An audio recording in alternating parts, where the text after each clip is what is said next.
My name is Alex, or at least that's what I tell people now. The truth is, the name feels like a borrowed coat, too big and slightly off, ever since what happened. I'm 23, I guess, though some days I feel like I've lived 100 years, and others like I'm still that terrified kid, frozen in time. I was never the type to believe in ghosts or things that go bump in the night. I was a science guy, an engineering student with a penchant for logic and measurable facts. My world was solid, predictable, built on equations and blueprints, until it wasn't. It all started, as these things often do, with something mundane, a summer job. My savings were running low, and tuition wasn't getting any cheaper. A friend of a friend mentioned an opening for a caretaker at an old estate outside of town. It wasn't glamorous, but the pay was surprisingly good, and it came with a small cottage on the property. Just need someone to keep an eye on the place, make sure the pipes don't freeze, that kind of thing, my friend had said, shrugging. The owners are always away, trust fund types, never there, easy money. Easy money.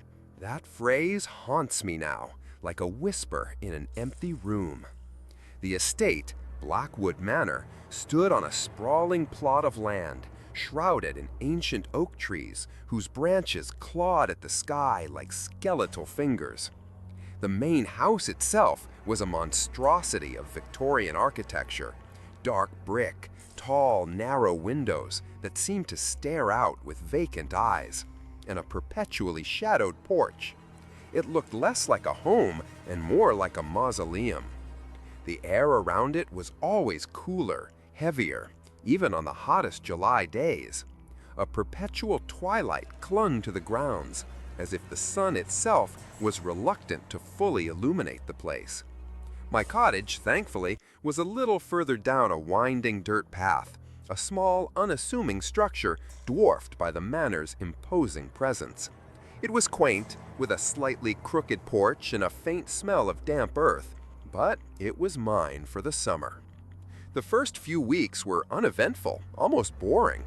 My duties mostly involved checking the house once a day, walking through the cavernous, dust-sheeted rooms, testing the taps, making sure no errant squirrels had found their way inside. The silence in the manor was oppressive, a thick blanket that muffled even my own footsteps.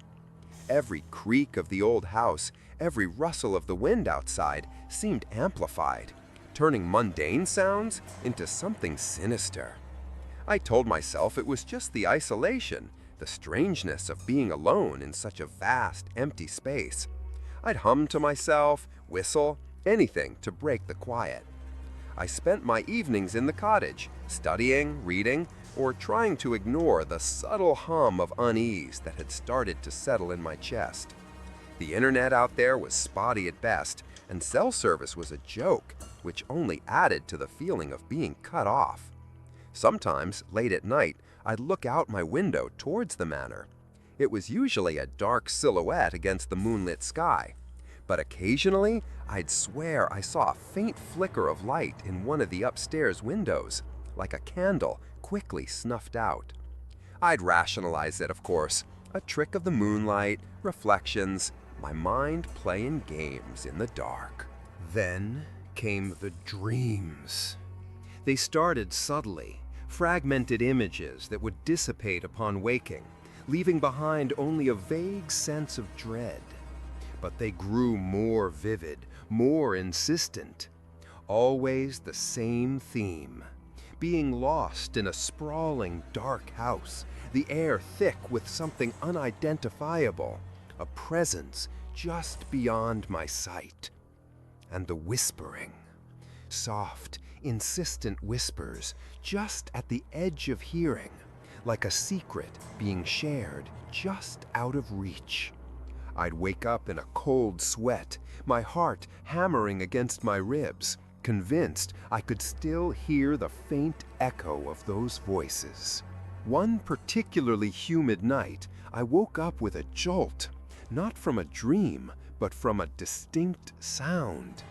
It wasn't the house settling or an animal outside. It was a faint, almost melodic tinkling, like wind chimes, but softer, more delicate. It seemed to come from the direction of the manor. I told myself it was just the wind, finally picking up after a still night. But the sound persisted, a haunting melody that seemed to weave itself into the silence. Curiosity, that dangerous beast, gnawed at me. I threw on a t-shirt and jeans, grabbed my flashlight, and stepped out into the night. The path to the manor was swallowed by shadow. The air was thick with the scent of damp earth and something else, something metallic and faintly sweet, like old blood and decaying flowers. The tinkling sound grew louder as I approached the house, and now I could discern a pattern to it, almost like a lullaby played on tiny unseen bells. It was coming from inside the manor.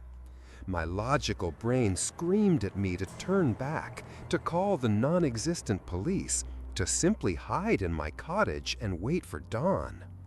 But another part of me, a primal, curious part, urged me forward. I reached the massive oak front door. It was old, scarred wood, adorned with ornate ironwork. The sound was unmistakably coming from behind it. My hand trembled as I reached for the heavy brass knocker, but stopped. The door was slightly ajar. Just a crack. A sliver of impenetrable darkness beckoned from within. The tinkling continued, a gentle, almost inviting melody that belied the terror coiling in my gut. Taking a deep, shuddering breath, I pushed the door open. The air inside was stagnant, heavy, and cold. The darkness was absolute, swallowing the meager beam of my flashlight. The tinkling sound was louder now, echoing through the vast foyer. It seemed to emanate from deeper within the house, perhaps from the grand staircase that spiraled up into the gloom, or from one of the many shadowed doorways leading off the main hall. Every instinct screamed at me to run, to flee this place and never look back. But the music, that strange, haunting lullaby, held me captive.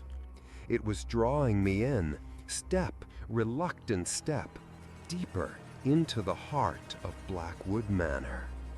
And as I stepped further into the abyss, a chill that had nothing to do with the temperature crawled up my spine, a certainty blooming in my mind. I was not alone. The tinkling sound, that unsettling lullaby, became my sole guide in the oppressive darkness of the manor's foyer. My flashlight beam cut through the gloom like a weak surgical lamp, revealing fleeting glimpses of dust-covered furniture swathed in white sheets, looming like ghosts themselves. The air was thick with the smell of decay, old wood, and something faintly sweet like a forgotten floral arrangement.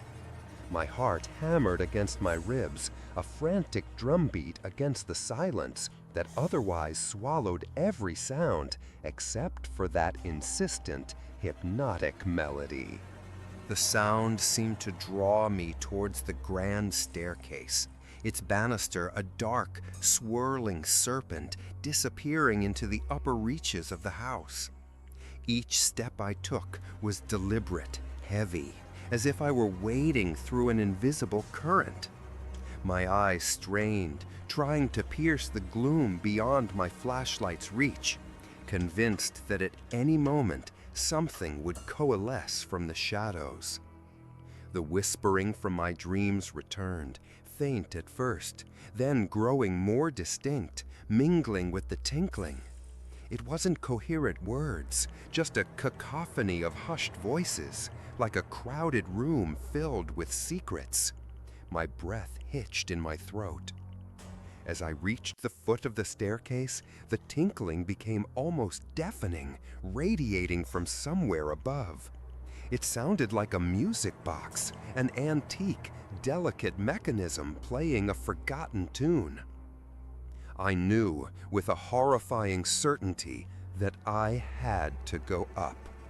My legs felt like lead, but some unseen force, perhaps just sheer morbid curiosity, propelled me forward.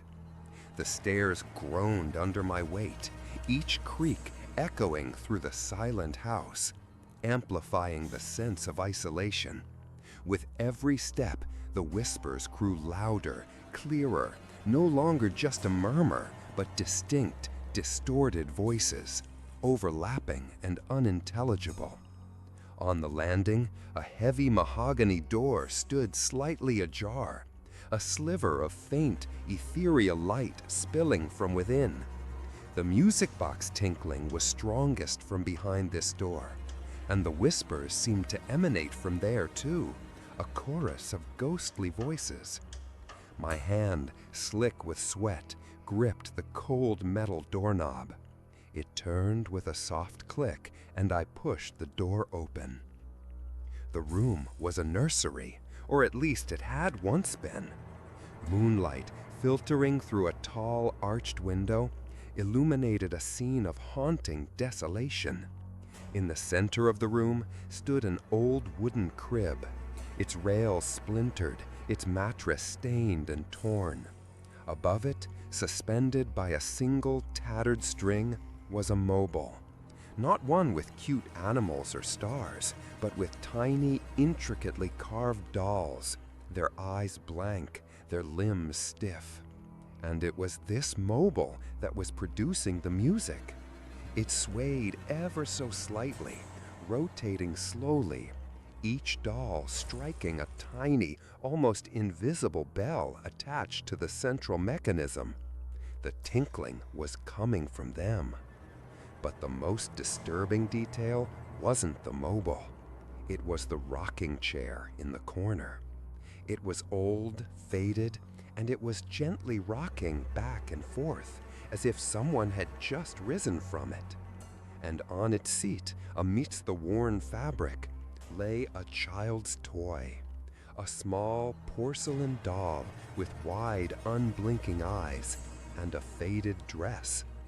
Its face was unnervingly lifelike, and a faint, sweet smell, the same cloying scent from downstairs, seemed to emanate from it. The whispers in the room were now almost deafening, swirling around me, coming from everywhere and nowhere. They were no longer just indistinct voices. I could almost make out words, fragmented phrases that flitted in and out of comprehension. "He's here. Our boy. Play with us." The air grew colder, so cold that I could see my breath in the moonlight. I took a step back, my heart pounding in my ears, a primal scream threatening to tear its way from my throat. Suddenly, the rocking chair stopped. Just stopped. The mobile above the crib also ceased its gentle rotation, the tinkling dying away, leaving an abrupt, horrifying silence. My flashlight beam wavered, dancing across the shadowed corners of the room. And then, from behind the crib, a faint, almost imperceptible movement. My eyes, wide with terror, strained to focus. A shadow detached itself from the wall, a deeper darkness within the gloom. It wasn't a solid form, not really. More like a ripple in the air, a distortion of the light. But it was undeniably present, undeniably moving. It was vaguely humanoid, slender, and seemed to glide rather than walk. My breath caught in my throat. It moved towards the porcelain doll on the rocking chair. As it neared the doll, the whispers intensified, coalescing into a single, chilling voice that seemed to resonate directly inside my head. It was a child's voice, high-pitched and filled with an ancient, bone-deep sorrow. "Mama, "Papa, where are you?" The shadow paused beside the rocking chair, hovering over the porcelain doll. Then, slowly, unnervingly, the doll's head tilted. Its blank eyes, which a moment before had seemed lifeless, now held a faint, unsettling glow, reflecting the moonlight. A faint, almost imperceptible smile seemed to bloom on its painted lips. I tried to scream, but no sound came out.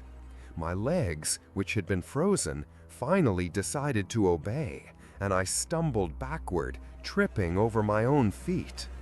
The porcelain doll, still smiling, slowly raised a tiny, jointed arm, pointing a stiff, porcelain finger directly at me. And then the whispers returned, now clearer, more malicious. No longer just a child's voice, but a chorus of them, growing in intensity, surrounding me. "He's come to play forever." I scrambled to my feet, my flashlight clattering to the floor, plunging the room into near darkness, save for the ghostly moonlight. The smiling doll, its arms still extended, seemed to glow in the shadows. I didn't wait. I turned and fled, not caring where I was going, just needing to escape that room, that house, that overwhelming sense of dread. I stumbled down the grand staircase, my feet missing steps, fear lending me a terrifying speed. The whispers pursued me, echoing in my mind, "Forever, forever." I burst through the front door, gasping for air, the cool night air feeling like a shock to my lungs. I didn't look back. I just ran, blindly, through the overgrown path, towards the safety of my cottage, or what I hoped was safety. But as I ran, I could still hear it, faint but clear, carried on the night wind from the manor. The delicate, haunting tinkling of a music box. And I knew, with an absolute certainty that chilled me to the bone, that whatever was in Blackwood Manor, it wasn't just staying in the nursery. It had seen me, and it wanted to play. I slammed the cottage door shut behind me, fumbling with the deadbolt, my hands shaking so violently I almost dropped the key. The flimsy wood felt like paper against the unseen horrors I just fled. I leaned against the door, gasping for air, the cold sweat clinging to my skin. Every shadow in my small living room seemed to writhe. Every creak of the old house was the sound of something pursuing me. My rational mind, the one that dealt with equations and logical proofs, was screaming for an explanation, for a way to dismiss what I'd seen. But the primal terror that had taken root in my gut refused to let go. I paced the small cottage, flicking on every light, desperate to banish the oppressive darkness that felt like it had followed me from the manor.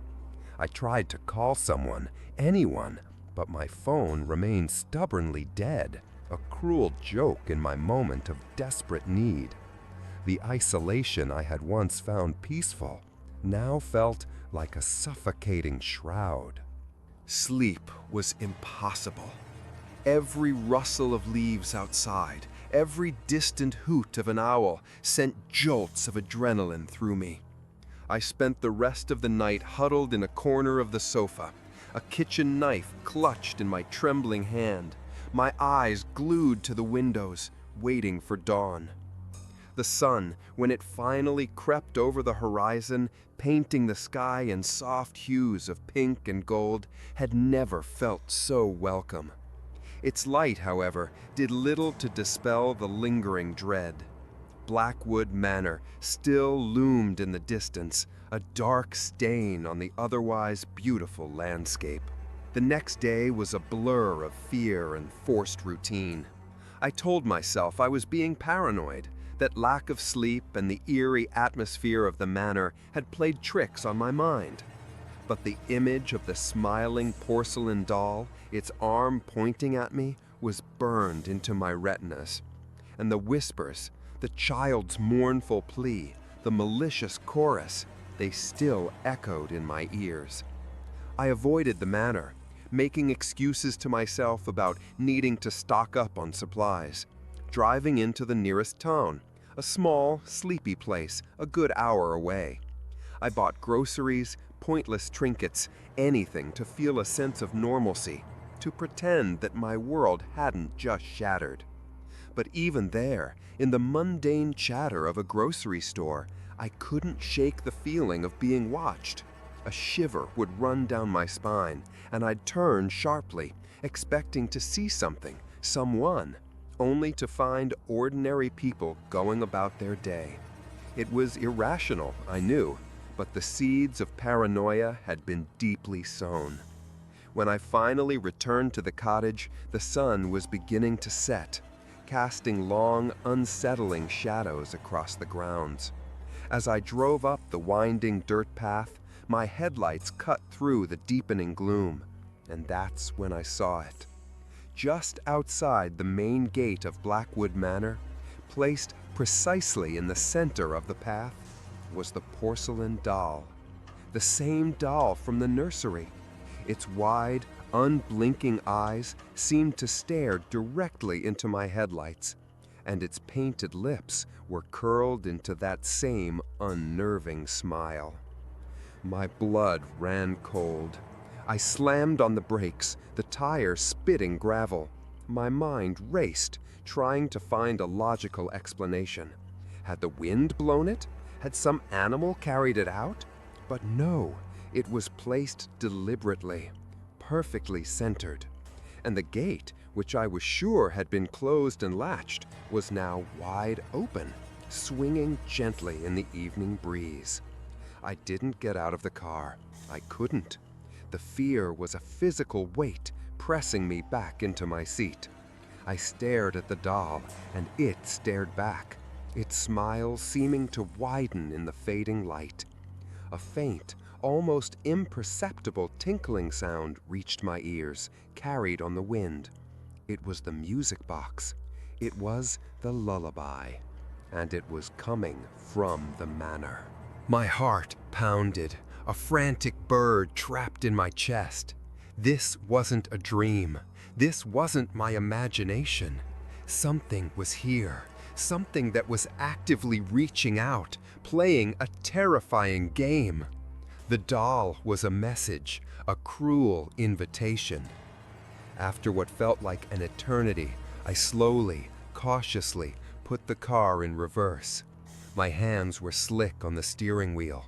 I backed away, keeping my eyes fixed on the doll until I could turn the car around.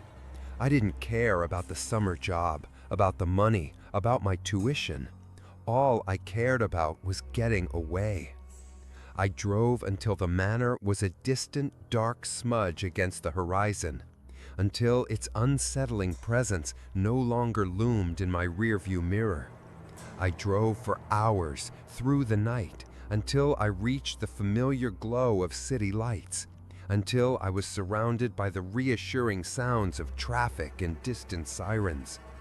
I found a cheap motel room, paid cash, and locked myself inside, turning on every light, every television channel, desperate for noise, for distraction, for anything to silence the whispers that still echoed in my mind. I never went back to Blackwood Manor. I couldn't. I changed my phone number, moved to a different city, even started using a different name when I introduced myself.